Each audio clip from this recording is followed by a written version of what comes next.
শুভ সকাল বন্ধুরা, মিষ্টিস ফ্যামিলির একটি নতুন ব্লগে তোমাদের সবাইকে ওয়েলকাম। আশা করছি তোমরা সবাই ভালো আছো আর আমরা ভালোই আছি। আজ হলো রবিবার আর এখন বাজে সকাল 6টা মতো। আর এখন থেকেই কাছে দূরের আমার সমস্ত বন্ধুদের সাথে নিয়ে আজকে আমার ব্লগটি শুরু করছি। তোমাদের সবাইকে আমার ব্লগের সঙ্গে থাকার জন্য অনুরোধ রইল। তোমরা আমার ব্লগটি পুরো দেখো, আশা করছি তোমাদের ভালো লাগবে।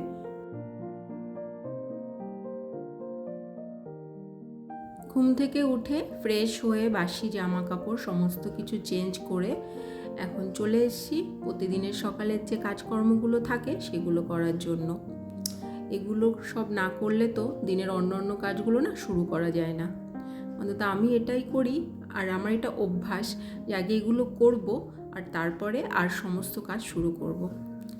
যদি বিছানাটা আমি এইভাবে ফেলে রাখি, না গুছিয়ে পরিপাটি করে সুন্দর করে না রেখে, তাহলে না আমার না মনটা খুঁতখুত করতে থাকে। তাই যতই ব্যস্ততা থাকুক না কেন আমি সবসময় চেষ্টা করি এই কাজটা করার। তারপরে এখন ঘরটা ঝাড়ু দেব। বারান্দার দিকে কিছু জামা কাপড় ছিল, কালকে এগুলো না শুকায়নি, বারান্দায় রেখে দিয়েছিলাম।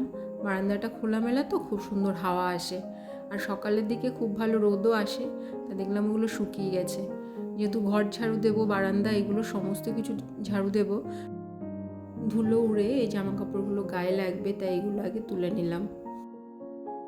ছুটির দিন ছিল তাই আজকে হয়তো একটু লেট করে ঘুম থেকে উঠলে হতো, কিন্তু যেহেতু অনেক কাজ আছে আজকে সেজন্য তাড়াতাড়ি ঘুম থেকে উঠেছি। যদি সকাল সকাল ঘুম থেকে না উঠি সব কাজগুলো করতে না তো অনেক লেট হয়ে যাবে। আর এখন এত গরম পড়ছে, অনেক দিন টানা বৃষ্টি হয়েছে আর তারপর এখন বৃষ্টিটা নেই। আর রোদের তাপটাও না প্রচণ্ড পরিমাণে, আর গরমের কথা কি বলবো, কাজ করতে করতে না হাঁপিয়ে যাচ্ছি। সেজন্য চেষ্টা করি যে সকাল সকাল উঠে কাজগুলো শুরু করার। তাড়াতাড়ি ঘুম থেকে উঠলে কাজ করার জন্য অনেকটা সময় হাতে পাওয়া যায় আর সময়ের মধ্যেই না সব কাজগুলোও করে ফেলা যায়। সব কাজ যেহেতু আমারই করতে হবে, শাশুড়ি মা হেল্প করেন কিন্তু সেটা খুবই সামান্য, কিন্তু বেশিরভাগ কাজটাই তো আমার করতে হয়। ওই জন্য চেষ্টা করি যে যতটা সম্ভব সেগুলো তাড়াতাড়ি করে নেওয়ার। আর তারপরে তো সংসারের কাজের সাথে সাথে বাচ্চার কাজগুলোও থাকে। ও তো এখনও কিছুই করতে পারে না, ওর পেছনেও তো অনেকটা সময় দিতে হয়। তাই সংসারের কাজ, রান্না বান্না, ঘর গোছানো, বাচ্চার কাজ সব কিছু মিলিয়ে আমার সারাটা দিন খুবই ব্যস্ততার মধ্যে কাটে।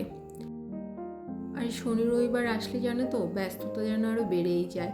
অনেক কাজ যেন কোথা থেকে কত দুনিয়া রাজ্যের কাজ যেন আমার চোখের সামনে আসে যে না এই কাজটা করতে হবে, এই কাজটা এখন করলে ভালো হতো।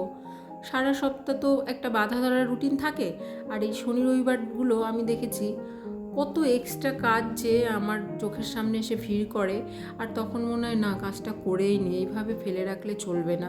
আর এরকম করতে করতে না প্রচুর কাজ করে ফেলি। তোমাদের সঙ্গে কথা বলতে বলতে সব কিছু শেয়ার করতে করতে অনেক কাজই করে ফেলেছি। ছেলেকে খাইয়ে দাইয়ে এখন চলে এসেছি আমি কিচেনে। এখন টিফিন করব। আমার হাজব্যান্ড বলল যে আজকে টিফিন বানাতে হবে না, আজকে কিনে আনছি, তাই সবার জন্য বাইরে থেকে খাবার কিনে নিয়ে এসেছিলো, সেটাই সবাই খেলাম, পরোটা তরকারি। মাঝে মধ্যে ছুটির দিনে বাইরে থেকে খাবার কিনে আনে, পরোটা তরকারি বা অন্য কিছু যদি ওর পছন্দ হয়, কিন্তু সব দিন সেটা হয় না। কিন্তু আজকে ওই বলল যে না তোমার করতে হবে না, আমি কিনে আনি। টিফিন করার পরে এখন ভাত বসিয়ে দিয়েছি আর সোয়াবিন সেদ্ধ বসিয়ে দিয়েছি। ডিম সেদ্ধটা করা হয়ে গেছে। অনেক দিন না সোয়াবিনের তরকারি খাই না, তাই ভেবেছি ওটা আজকে করব। ডিম সোয়াবিন সেদ্ধ করা হয়ে গেছে আর এখন সব কিছু রেডি করে নিচ্ছি, সব কিছু কেটে কুটে। আমি অন্য দিন সকালের টিফিন করার পরে গিয়ে আমার বেডরুম বা অন্য রুমের যে ডাস্টিংয়ের কাজগুলো আছে সেগুলো করি, কিন্তু আজকে সেটা করিনি। কেন জানো তো, প্রচণ্ড গরম। তাই ভেবেছি কি যে আগে রান্নাঘরের কাজে মানে রান্নাবান্নাটা সেরে আসি, তারপরে ডাস্টিংয়ের কাজগুলো করব। কেননা বেলা যত বাড়তে থাকবে রান্নাঘরে আগুনের পাশে কাজ করাটা না, যতই গ্যাসে রান্না করি না কেন প্রচণ্ড গরম হয়। সেজন্য ভাবলাম যে না রোদের তাপ বাড়ার আগে, গরম বাড়ার আগে রান্নাঘরের কাজটা আগে সেরে আসি। ভাত হয়ে গেছে, ডিম সোয়াবিন সেদ্ধ সব হয়ে গেছে, তারপরে পেঁয়াজ টেয়াজ কেটে সমস্ত কিছু রেডি করে নিয়েছি। আর এখন মাছ ভাজা করে নিচ্ছি। ডাল আমার শাশুড়ি মা সকালে করেছেন, ওই জন্য আজকে আমি আর ডাল করিনি। ছেলে তো সোয়াবিন খায় না, ডিমটা খায় কিন্তু সোয়াবিনটা খায় না। অনেকবার চেষ্টা করিয়েছি ওকে খাওয়ানোর, কিন্তু খেতে চায়নি, মুখে দিলেই না ফেলে দেয়। তাই মাছ ছিল, মাছটা ভেজে নিয়েছি, মাছটা ভাজাই থাকবে। আর সোয়াবিন আলু দিয়ে আর ডিম দিয়ে একটা ঝোল করব। আমার খুব পছন্দের একটা খাবার ডিম সোয়াবিনের তরকারি, কিন্তু যেহেতু বাড়িতে সবাই খায় না, ছেলে খায় না আর শ্বশুরমশাইও পছন্দ করেন না, সেজন্য না অত বেশি করা হয় না। আর আমাদের বাড়িতে যেহেতু প্রতিদিনই মাছ থাকে, নাহলে চিকেন সপ্তাহে 2-3 দিন প্রায় খাওয়া হয়েই যায়, আর মাছ প্রতিদিন থাকে, ওই জন্য এই ডিম সোয়াবিনের তরকারি করাই হয় না। তা আমি আজকে আমার শাশুড়ি মাকে বললাম, মা অনেক দিন খাই না, খেতে ইচ্ছা করছে। মাঝে মধ্যে না নিজের ইচ্ছাটাকেও প্রাধান্য দেওয়া উচিত। সব সময় তো সবার পছন্দ, কে কোনটা খাবে সেই অনুযায়ী রান্নাবান্না করি, মাঝে মধ্যে নিজের যেটা ভালো লাগে সেটাও করা উচিত, তাই না? আর কালকে লতিটা বেছে রেখেছিলাম, ওই জন্য একটু লতি দিয়ে চিংড়ি দিয়ে করে নিলাম। তাড়াতাড়ি হয়ে গেছে, যেহেতু কালকে লতিটা বেছে কুটে ঠিকঠাক পরিষ্কার করে রেখেছিলাম। রান্নাবান্না সব হয়ে গেছে, এখন গ্যাস ওভেনটা মুছে নিলাম। আজকে একটু গ্যাস ওভেনটা না সাবান দিয়ে ভালো করে ঘষে ঘষে পরিষ্কার করে দিয়েছি। প্রতিদিন সময় পাই না, সপ্তাহে অন্তত 1 দিন কি 2 দিন এটা করি, ওই জন্য ওই জায়গাটা বেশ ভালো পরিষ্কার পরিচ্ছন্ন থাকে। এখন বাজে প্রায় 11টা মতো। তার মধ্যেই দেখো রান্না বান্নার সমস্ত কাজ কমপ্লিট হয়ে গেছে। অল্প কিছু বাসন রান্না করতে করতে হয়েছিল, সেগুলো এখন ধুয়ে নিচ্ছি। আবার খাবার পরে যে বাসনটা হবে সেটা পরে ধোয়া হবে। তো যেগুলো ছিল এগুলো একটু ধুয়ে নিলাম, তাহলে খাওয়ার পরে না বাসন ধুতে না বেশি চাপ পড়ে না। এরকম যদি পাটে পাটে কাজগুলো একটু একটু করে করে নিই, তাহলে দেখবে কাজ বেশি জমে থাকে না। কিচেন থেকে এসে কিছুক্ষণ বসেছিলাম। রান্নাঘর থেকে এসেই তো আর কাজ করতে শুরু করা যায় না, তাই না? কারণ ননস্টপ সেই সকাল 6টার থেকে করেই যাচ্ছি একটার পর একটা। তো এসে 15 মিনিট মতো রেস্ট নিয়েছি, তারপর আবার কাজ শুরু করেছি। সামনেই তো পুজো, ঘর বাড়ি পরিষ্কার, এটা সেটা যা আছে ঘরের মধ্যে সমস্ত ফার্নিচার, দরজা জানলা সব কিছুই পরিষ্কার করব। পরিষ্কার পরিচ্ছন্ন আছে, কিন্তু তাও তো পুজোর আগে, তারপরে পয়লা বৈশাখের আগে, এরকম কিছু কিছু ওকেশন থাকে, তার আগে দেখবে সবারই ইচ্ছা হয়, অন্তত আমি করি, যে প্রত্যেকটা ঘরে দরজা জানলা সমস্ত কিছু সুন্দর করে পরিষ্কার করার। আর তাই ভেবেছি কি যে এখন থেকে, আর তো বেশি দেরি নেই, 2-3 সপ্তাহ মতো আছে পুজোর, তো এখন থেকেই না শুরু করে দিই। যেমন এই দরজা জানলা যেগুলো আছে, জানলার যে কাজগুলো, সেগুলো প্রতিদিন যদি পাটে পাটে কাজগুলো করে নিই, তাহলে একদিনে আমার উপর অত চাপ পড়বে না, আর কাজটা ঠিক সময়ের মধ্যে হয়েই যাবে। আজকে তাই প্রত্যেকটা ঘরের দরজাগুলো পরিষ্কার করে দিলাম।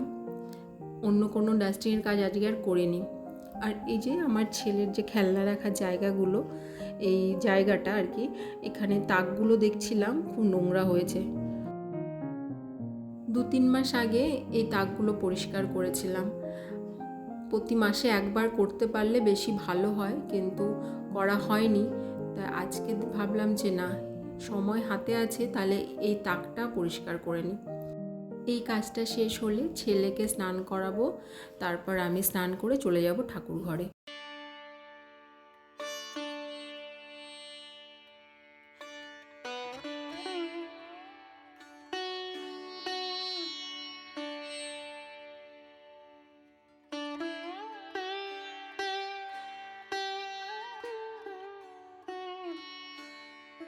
এখন বাজে বিকেল 4:30 মতো। ছেলেকে খাইয়ে দাইয়ে তারপরে আমরাও সবাই লাঞ্চ করে নিয়েছি, আর তারপরে ঘরে এসে ওকে ঘুম পাড়িয়ে দিয়েছি। আমিও আধা ঘন্টা মতো শুয়েছিলাম। ঘুম পাচ্ছিল কিন্তু ঘুমোইনি, কেননা জানি একবার ঘুমিয়ে পড়লে উঠতে উঠতে না সে 5:30 বেজে যাবে। তাই ভাবলাম যে না, ঘুমোলে চলবে না, আগে এই যে এগুলো ছড়িয়ে ছিটিয়ে রেখেছি এগুলো ভালো করে গুছিয়ে নিই। না হলে তারপরে সন্ধ্যার পরে আবার ছেলেকে পড়াতে বসাতে হবে, এটা সেটা কাজ, আর এগুলো করাই হবে না। তাই ভাবলাম যে ঘুমানোর আগে এই জায়গাটা দেখো পরিষ্কার করার আগে সব নামিয়েছিলাম, আবার সেটা তো জায়গায় সেট করে রাখতে হবে। এখানে যতগুলো খেলনা আছে প্রত্যেকটা খেলনার সাথে জানো তো এক একটা স্মৃতি জড়িয়ে। কোনোটা হয়তো আমার ছেলেকে 3 মাসের সময় কিনে দিয়েছি, কোনোটা ওর 6 মাসে, কোনোটা ওর বার্থডেতে গিফট দিয়েছি। এইভাবে প্রত্যেকটা খেলনা ওর তো খুব প্রিয়, আর আমার কাছেও ভীষণ প্রিয়। অনেক যত্নে এগুলোকে না আমি সাজিয়ে গুছিয়ে রেখেছি। তো আজকের মতো ভিডিওটা তোমাদের সঙ্গে আমি এই পর্যন্তই শেয়ার করলাম। দেখা হবে তোমাদের সঙ্গে নেক্সট ব্লগে। তোমরা সবাই ভালো থেকো, সুস্থ থেকো।